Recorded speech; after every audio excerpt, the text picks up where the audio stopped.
Hello प्यारे बच्चों, good morning. कैसे हैं आप सभी?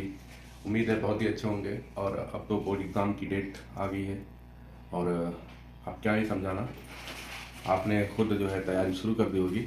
तो उसी कड़ी में आइए एक और इंटरमीडिएट के फिजिक्स से और एक इम्पॉर्टेंट सवाल है, एग्ज़ाम में पूछा जाता है और ऐसे सवाल लगातार एग्ज़ाम में पूछे जाते हैं। तो उसी पर आधारित एक सवाल है, आइए उसको देखते हैं। कह रहा है 60 वाट 220 वोल्ट तथा 100 वाट 220 वोल्ट के दो बल्ब श्रेणी क्रम में जोड़कर 220 वोल्ट मेन से संबंधित किए गए हैं। उसमें प्रवाहित होने वाली धाराओं की गणना कीजिए। यदि बल्ब समांतर क्रम में जोड़े जाएं तब धाराएं कितनी होंगी? दो बल्ब दिया गया है, एक जो है 60 वाट का है, दूसरा 100 वोल्ट का है और दोनों ही 220 वोल्ट के मेन से जोड़े गए हैं। श्रेणी क्रम में धारा फाइंड करना है और इन्हीं बल्ब को अगर समांतर क्रम में जोड़ दें तो उसके लिए धारा कितनी होगी, ये हमको निकालना है। तो देखिए, जब भी ऐसा सवाल आता है तो हम क्या करते हैं, पहले वैल्यू नोट करते हैं कि ये मान क्या क्या दिया हुआ है। तो कहेंगे सोल्यूशन इसका देखेंगे, कहेंगे P1 इज इक्वल टू कितना दे रहा है 60 वाट, ठीक है। और P2 कितना दे रहा है, P2 इज इक्वल टू दे रहा है 100 वाट, ठीक है। वोल्टेज देखो V1, अगर इसको V1 माने, इसको V2 माने, या यहाँ पे डायरेक्ट भी कह दे रहा है कि 220 वोल्ट मेन से जोड़ा गया है, यानी जो voltage V1 is equal to V2 दे रहे हैं ये हो जाएगा आपका 220 वोल्ट, ठीक है, 220 वोल्ट। अब हमको क्या निकालना है, देखो ये किस में जोड़ा गया है, श्रेणी क्रम में। श्रेणी क्रम में जोड़ा गया है तो हमको प्रतिरोध फाइंड करना होगा। तो कहेंगे यहाँ से आपका फार्मूला होता है R बराबर V1 बटे में V1 स्क्वायर बटे में P1। तो V1 स्क्वायर बटे में P1, V1 की वैल्यू आपके पास है 220 वोल्ट और स्क्वायर है तो इसको हम दो बार में लिख लेते हैं, बटे में P1 की वैल्यू आपके पास 7 है, ठीक है।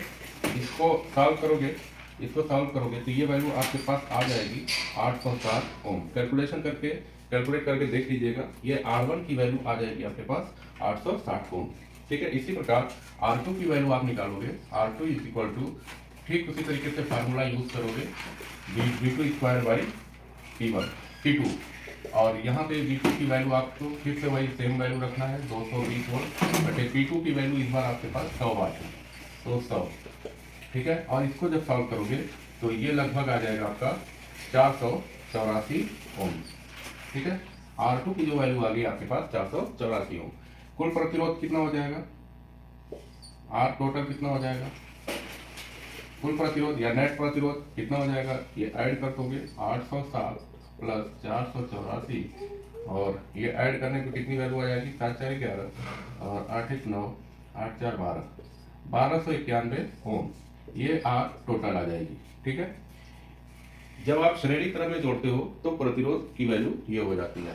अब कह रहा है कि इसमें धारा कितनी होगी, तो धारा ओम के नियम से, ओम के नियम से धारा I क्या हो जाएगी, फार्मूला क्या होता है आपके पास, V बराबर I इंटू R होता है। तो I बराबर निकालोगे V बटे में R, तो I बराबर V बाई R, ठीक है।